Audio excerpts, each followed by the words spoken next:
We love living a pleasant life. We work hard to make things easy. Our brains are completely hooked on comfort.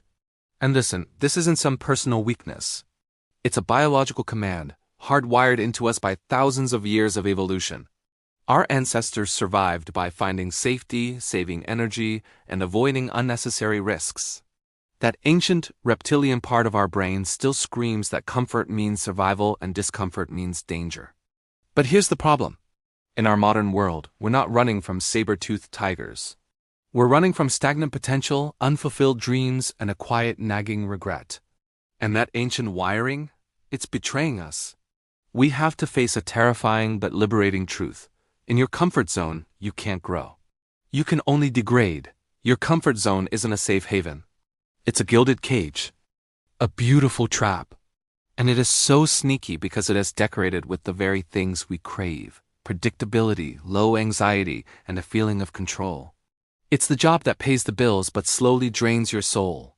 It's the routines that we mistake for a life. It's the relationships that ask nothing from you and give nothing back. It's all those dreams we file away under someday. It feels like peace, but it's the peace of stagnation. Imagine a still pond. With no fresh water flowing in or out, it quickly becomes a breeding ground for algae and rot. That's what happens to our minds and spirits without the current of a challenge. Our skills start to atrophy, our curiosity dims, our resilience weakens. The vast landscape of our potential shrinks down into a familiar, manageable, and terribly small garden. The mechanism behind this trap is purely psychological. It runs on a simple, powerful loop. Fear leads to comfort, which leads to diminishment. It starts with fear. Fear of failure, fear of judgment, fear of the unknown, even fear of the effort involved. Our subconscious mind reacts instantly, pulling us back into the comfort zone where that fear is temporarily silenced. This retreat gives us a quick hit of relief, a little dopamine reward that reinforces the habit of running away. But the long-term consequence is diminishment. Every single time we choose comfort over a challenge, we're sending a message to our psyche that we're not capable of handling the unknown. Our self-trust erodes. Our world, quite literally, gets smaller. Neuroscientists have a term for this: synaptic pruning. It's the brain's use it or lose it principle.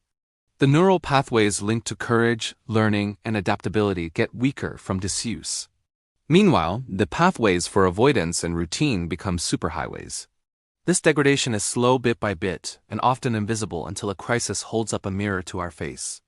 You feel it in that quiet dread on a Sunday evening, not because you hate Monday, but because you know this week will be an exact copy of the last.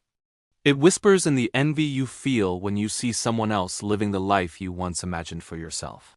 It screams in the defensive cynicism you use to dismiss new ideas or ambitions as impractical. This is the degradation of the psyche, a shift from a growth mindset to a fixed one, from engaging with life to just enduring it. So, how do we break out of this trap? It requires a fundamental recalibration of your nervous system. You have to learn to reinterpret its signals. That racing heart before a difficult conversation isn't a warning to run away. It's your body preparing you for an act of courage. The anxiety of starting a new project isn't a sign to abort the mission. It's the feeling of your mind expanding to meet a new challenge. The discomfort of the gym, the awkwardness of learning a new language, the vulnerability of a real connection, these aren't threats to your well-being. They are the very indicators of growth. They are the friction that creates the pearl. Escaping the comfort zone isn't always about making reckless, dramatic leaps, though sometimes those are necessary. It's a practice, a conscious, daily cultivation of productive discomfort. It's the deliberate choice to expand your edges, pixel by pixel. First, you need to redefine safety. True safety isn't the absence of challenge. It's the presence of competence and resilience.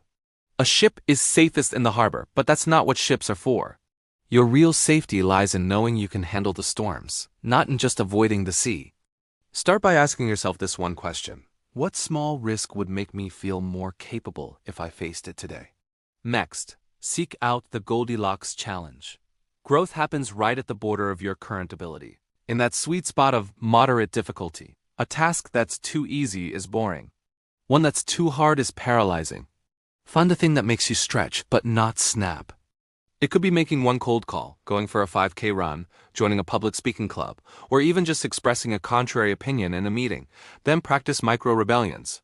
Deliberately break your trivial routines. Take a different route to work.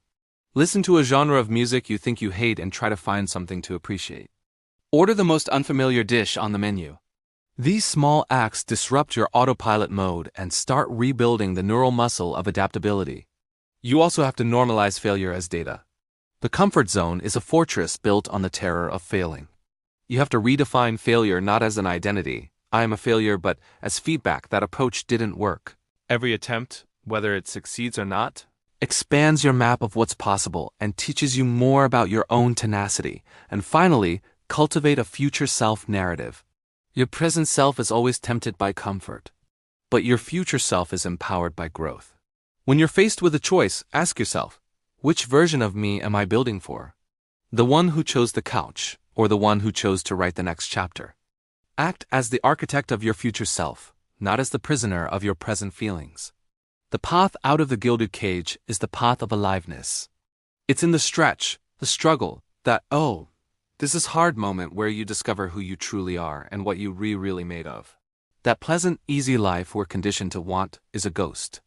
What we truly crave is not a life free from problems, but a life filled with meaningful problems that call on our strength, our creativity, and our spirit.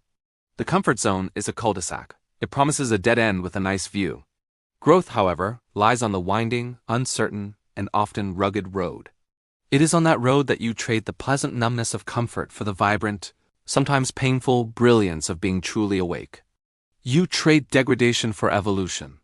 You stop being the custodian of your own cage and become the author of your own expansion. The trapdoor is unlocked from the inside. The push into fertile, disruptive, and necessary discomfort is the only way out, and it's the only way forward. Thanks for watching. If this resonated with you, give it a like and subscribe for more. I'll see you in the next one.